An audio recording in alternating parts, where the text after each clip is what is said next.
πληροφορηθήκαμε από την πρόεδρο της ΟΣΥ ότι ο εργολάβος σας πλήρωσε και ότι έχετε επιστρέψει στην εργασία σας. Αυτή η τοποθέτηση έγινε χθες το βράδυ την ώρα που ήσασταν εδώ και ήμασταν κι εμείς και υπήρχε και αστυνομία και υπήρχε μια προσπάθεια να έρθουν και στη θέση σας κάποιες άλλες καθαρίστρες να εργαστούν. Ναι. Λοιπόν, τι έχετε να πείτε γι' αυτό? Ντροπή, είναι μεγάλο ψέμα. Πάλι ψέμα. Είναι αλήθεια, είμαστε εμείς στη δουλειά. Εμείς τέτοια ώρα ήταν εδώ τα μάτια. Αν είναι δυνατόν, τι πληρωμή μας έκανε αυτός ο κουβαρτάς? Ξεκινάει να λέει ψέματα πάλι. Εδώ κοιτάξτε να δείτε, δεν ξέρω να το βλέπει. Ξεκινάει. Τι λεφτά μας έδωσε? 450 για τον Οκτώβριο και 450 για το Δεκέμβριο. Νοέμβριο-Δεκέμβριο. Λοιπόν, μας χρωστάει το 2013, κυρία Ζωή, μας χρωστάει το 2013 δύο μισθούς. Μας χρωστάει 5 χρόνια δώρα, μας χρωστάει βαρέα, μας χρωστάει νυχτερινά, αργίες. Κάθε μέρα είμαστε εδώ, με ένα ρεπό την εβδομάδα. Και μας έβολε 450 και κοκορεύτηκε στην πρόεδρο ότι μας πλήρωσε. Αυτή μπορεί να ζήσει 3 μήνες με 450. Αν μπορεί την παραδέχουν να μας πει και εμάς.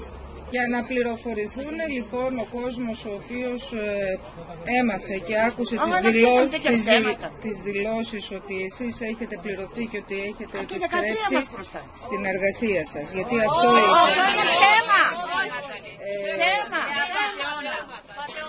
Μπορείτε να μας ενημερώσετε λοιπόν τι έγινε και σήμερα το πρωί και τι σκοπεύετε να κάνετε τις επόμενες ημέρες? Θα συνεχίσουμε.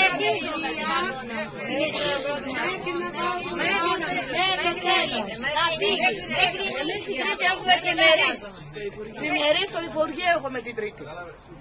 Ίσως η κυρία Γεωργίου που λέγεται η Ζωή να μην έχει ενημερωθεί σωστά.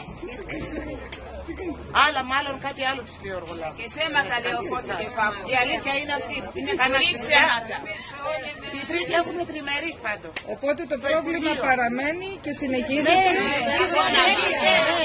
Να βάλει σωστά το μισθό, σωστά τα λεφτά, όχι αυτά τα ψεύτικα. Τέρμα. Και να φύγει. Να εξαφανιστεί. Ξέρει η κυρία Ζωή ότι υπογράφουν άλλα και παίρνουν άλλα? Δεν τα ξέρει.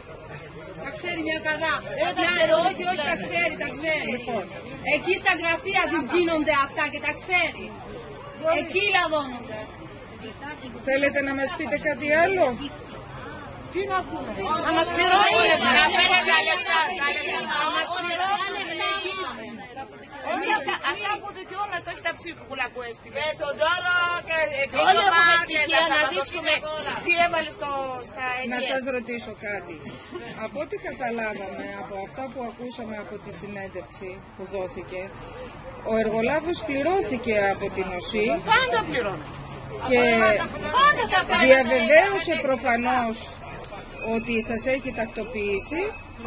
Έτσι, πήρε λοιπόν αυτό στα δικά του τα χρήματα, αυτό συμβαίνει, πήρε τα χρήματά του από τον φορέα με τον οποίο συνεργάζεται και έχει κρατήσει τα δικά σας χρήματα χωρίς να σας τα δίνει.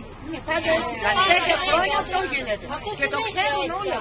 Άμα είναι το πόσο χρόνια εδώ, αυτό είναι δηλαδή. Οι γυναίκες μένουν 6 μήνες και αυτός βάλει διαγωνισμούς παντού. Ναι, αυτό 3 λεπτά μας το πήρε το Κάτς. Και πήρε όλα τα μαξοστάσια. Τα λεφτά μας πήρε το Κάτς. Όταν πήρε όλα τα μαξοστάσια, 6 μήνες ήμασταν απλήρωτες. 6 μήνες. Μην βλέπετε τι κάνει η εταιρεία μας. Άλλοι θέλουν να πληρώσει. Αλλά εσύ δεν πληρώνεις, εμείς εδώ. Είπαμε στη γυναίκα του θέλω να πληρώσουμε το νίκιο και μας απάντησε μην πληρώνετε νίκιο, μόνο να πάτε. Ναι, και από τα τώρα λεφτά πληρώνει η νίκια του.